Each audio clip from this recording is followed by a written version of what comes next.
Nosso tema agora, nesse novo bloco do programa Conjuntura, é saúde. Vamos falar sobre Covid. Para falar sobre isso, está aqui conosco o infectologista Fernando Maia. Fernando, obrigado pela presença mais uma vez aqui em Conjuntura. Primeiramente, eu gostaria de saber como é que o senhor explica esse recrudescimento dessa pandemia de Covid. A situação estava mais ou menos sob controle no final do ano passado e, de repente, veio a onda em Alagoas, no mundo inteiro, no Brasil, no mundo inteiro. Como é que o senhor explica isso? Na minha visão, tem vários fatores que contribuíram para isso. Primeiro é o relaxamento das medidas de controle da população. Está todo mundo cansado, na verdade. Mais de um ano que a gente vem nessa luta, né, de usar máscara, de manter distanciamento social, lavar a mão, etc. Isso acaba cansando, isso é um detalhe. O segundo fator importante é, então, exatamente por causa desse relaxamento, veio o segundo fator, que foram alguns momentos em que houve aglomeração novamente. O primeiro, no mês de novembro, as eleições, teve muita aglomeração.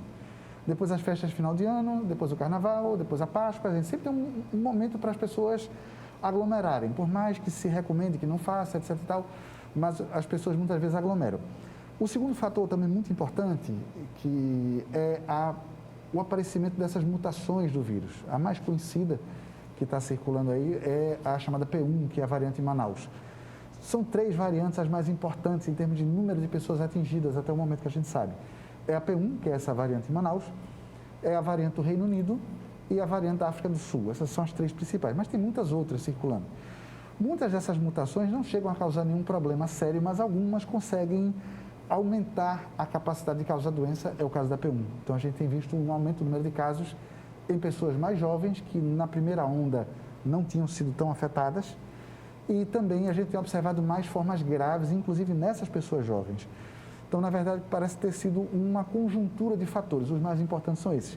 É o relaxamento das medidas de controle, inclusive com a aglomeração de vários eventos, como as festas de final de ano, carnaval, Páscoa, eleição e as mutações. Como é que o profissional de saúde identifica essas mutações? Como é que ele sabe a diferença do que se tinha e do que está tendo agora? Existem exames específicos para ser feitos. Então, não são exames que a gente faz de rotina, mas em todos os estados do Brasil, existe um serviço chamado de Sentinela, que coleta o material dos pacientes e encaminha esses pacientes para o Laboratório de Referência Nacional, aqui no Brasil, a Fiocruz. E a Fiocruz é quem identifica se há circulação de novas variantes ou não. Por exemplo, essa variante P1 foi diagnosticada inicialmente aqui em Alagoas em 2 amostras aleatórias. Pegaram 2 amostras, 2 pacientes, as 2, por coincidência, as 2 do interior. Uma tinha viajado para Manaus, então sempre ficou na dúvida se essa pessoa se infectou lá em Manaus ou não. Mas uma outra amostra que mostrou a presença dessa P1 foi de uma pessoa que mora na cidade do interior do estado de Alagoas, que não saiu do seu município e não teve contato com ninguém que tenha viajado. Então, isso apenas é a prova de que essa variante já está circulando por aí. Então, isso é feito, normalmente isso é feito, e quando acontece algum caso diferente, que escapa do esperado, um caso muito grave, por exemplo, numa pessoa que não se esperava que tivesse aquela complicação e teve, então, geralmente, nessas pessoas, coleta esse material para mandar para o laboratório de referência, para a gente saber se é alguma dessas variantes novas que está fazendo isso ou não. Outra coisa, quais são os fatores de risco que levam mais à mortalidade? No caso da Covid? No caso da Covid. Os mais conhecidos são aqueles que a gente já sabe. Um muito importante, a gente tem visto, é a obesidade. Então, pessoas com aumento de peso, isso tem sido muitas vezes envolvido no caso grave. Pacientes diabéticos, de uma maneira geral, hipertensos e os idosos. Esses são os 4 fatores mais importantes.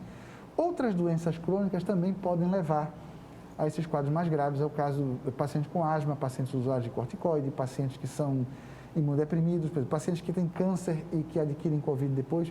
A gente, infelizmente, sabe vários casos de pessoas que já tinham doença crônica e, ao adquirir Covid, infelizmente, evoluíram mal e muitas vezes acabam até evoluindo a óbito. Mas os mais importantes que a gente tem visto são idade maior de 60 anos, obesidade, hipertensão e diabetes. Outra coisa, no começo da pandemia se dizia que criança não pegava Covid, né?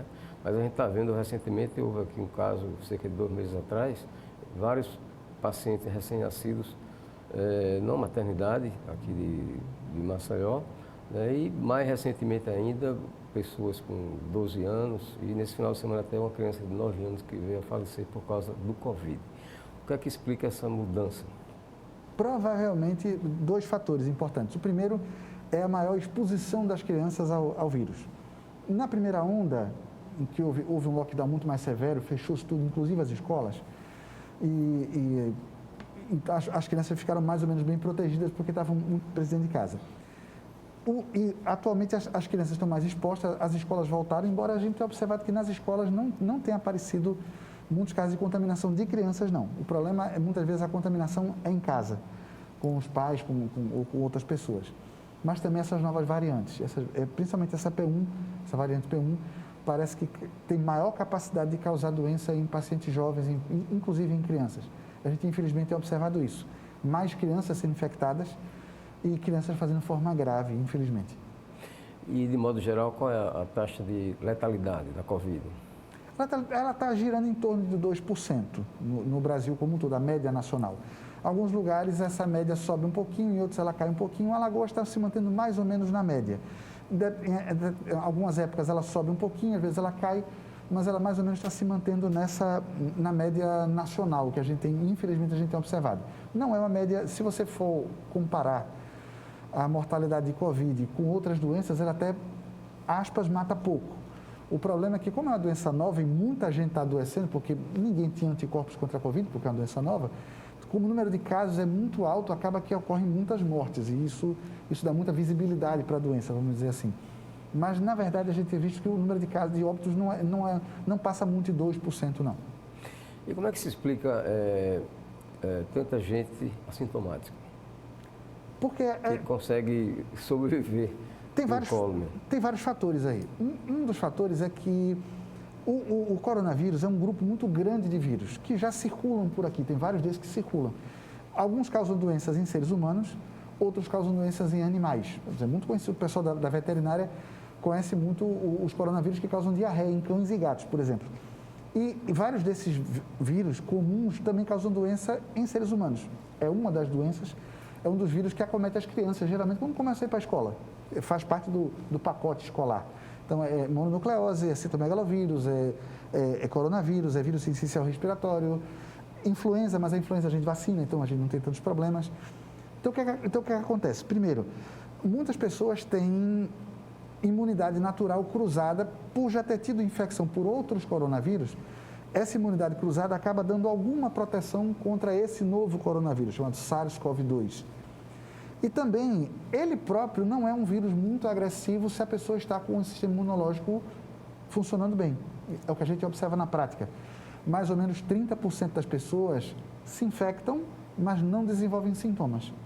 50% fazem sintomas leves e que se recuperam completamente. Isso é o que a gente vê. Praticamente 80% das pessoas não têm sintomas ou fazem sintomas leves e se recuperam. 20% é que fazem quadro mais sintomático. Então, esses efetivamente têm mais sintoma, tem febre, tem queda do estado geral, tem dor de cabeça, perde olfato e paladar, aqueles sintomas todos que a gente costuma ver.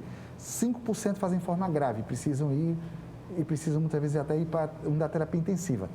Esses que fazem forma grave têm a mortalidade alta, né? Então, esses que fazem forma grave, mais ou menos a metade, infelizmente, evolui para óbito, porque esses são muito graves. Mas é uma quantidade pequena se você comparar com o total de casos da doença. Então, ela é uma doença, é um vírus que faz geralmente doença leve. Algumas pessoas que não têm nenhum fator conhecido de diminuição da imunidade podem fazer forma grave. A gente vê casos de pessoas que não são idosos, não são diabéticos, não são hipertensos, não são obesos e fazem forma grave. Provavelmente existe um fator genético que a gente ainda não conseguiu identificar. Porque às vezes a gente vê famílias inteiras, todo mundo adoece de forma grave, há várias mortes numa família só. Quer dizer, tudo indica que existe um fator genético, que a gente ainda não sabe exatamente o que é. Mas a grande maioria das pessoas vai fazer forma leve. A tendência no futuro é que esse coronavírus novo seja mais um vírus entre tantos que a gente tem que conviver todos os anos. Talvez a gente tenha que tomar vacina contra coronavírus todo ano. É possível. Ou pode ser até que essa vacinação agora consiga bloquear e talvez a gente não precise revacinar. Talvez só precise vacinar as pessoas que forem nascendo a partir de agora. Isso. A gente não sabe exatamente o que vai acontecer ainda, mas é uma possibilidade. Existe algum meio, algum método da pessoa evitar a pessoa não ter Covid? 100% efetivo, não. O que é que você pode fazer hoje, está ao nosso alcance? As medidas de precaução que a gente já sabe. Usar máscara, lavar as mãos e distanciamento social. E agora, a ferramenta mais importante hoje é a vacina. Então, as duas vacinas que a gente tem disponíveis no Brasil hoje, a Coronavac e a AstraZeneca Oxford, são vacinas que evitam a forma grave da doença. Então, se você toma vacina, o seu risco de morrer pela doença é praticamente zero. Certo? Sempre vai haver um ou outro caso que escapa por outros fatores, mas de uma maneira geral as pessoas não devem morrer estando corretamente vacinadas, mas podem adoecer. Certo? Mas não morrer já é uma coisa boa, né? Já é um prêmio bom. Pode ser que no futuro, já tem outras vacinas que têm um nível de proteção maior, e essas vacinas, algumas delas já entraram em contato com a Anvisa para a liberação. É possível que a gente, no futuro, a gente tenha uma vacina mais potente, vamos dizer assim. Tipo a vacina da Johnson & Johnson, que dá mais de 99% de proteção, por exemplo, que está sendo utilizada, por exemplo, lá em Israel, e que está sendo utilizada em alguns lugares nos Estados Unidos. Pode ser que a gente depois receba essa vacina e a gente tenha um pouco mais de sossego, eu espero. Professor, e como é que explica que para um tipo de vacina o período da segunda dose é menor para tomar a segunda dose e a outra é maior? A AstraZeneca é um prazo um pouco maior. Porque são vacinas ligeiramente diferentes. A vacina, a Coronavac, é uma vacina que utiliza o vírus inteiro. O vírus é inativado por tratamento químico no laboratório. Ninguém precisa ter medo que ninguém vai ter doença pelo vírus da vacina, não há esse perigo, porque o vírus é inativado completamente no laboratório e ele é injetado inteiro na pessoa. Então, os estudos mostraram que um intervalo curto de até 4 semanas é o ideal para produzir a resposta máxima que a vacina pode produzir. A outra vacina de Oxford é diferente, ela usa uma tecnologia chamada de vetor viral.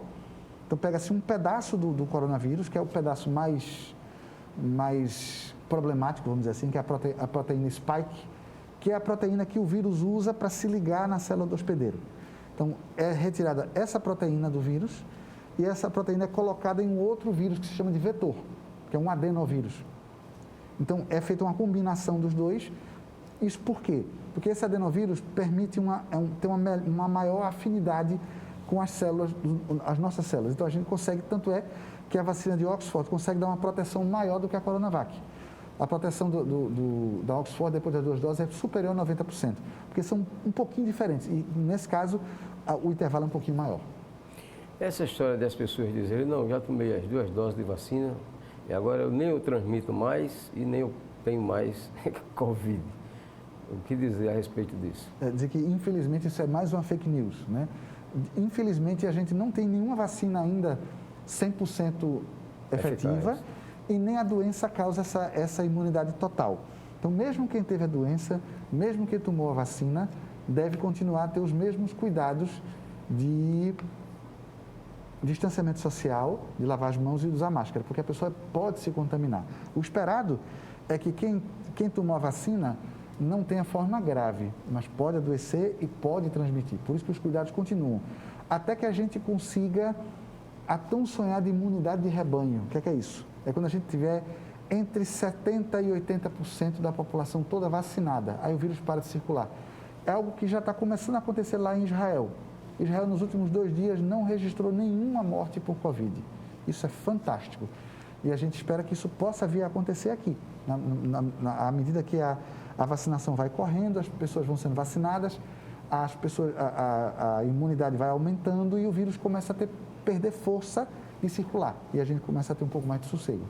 Tem surgido notícias de que animais também podem contrair Covid. É isso? É isso, porque os animais também são suscetíveis a outros coronavírus.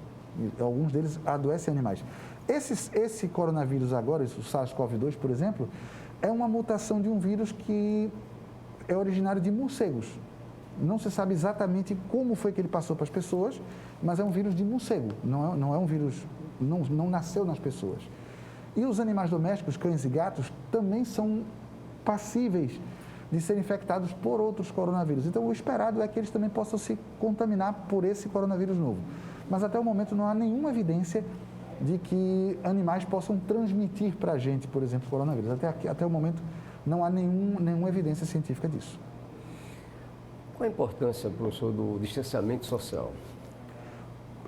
Por exemplo, essa distância que nós temos aqui, um pouco mais de 1,5 metro, é uma distância que o vírus, por exemplo, se eu estou contaminado, mesmo que eu esteja eliminando o vírus, ele não consegue chegar até outra pessoa, nessa distância, em quantidade suficiente para infectar a pessoa.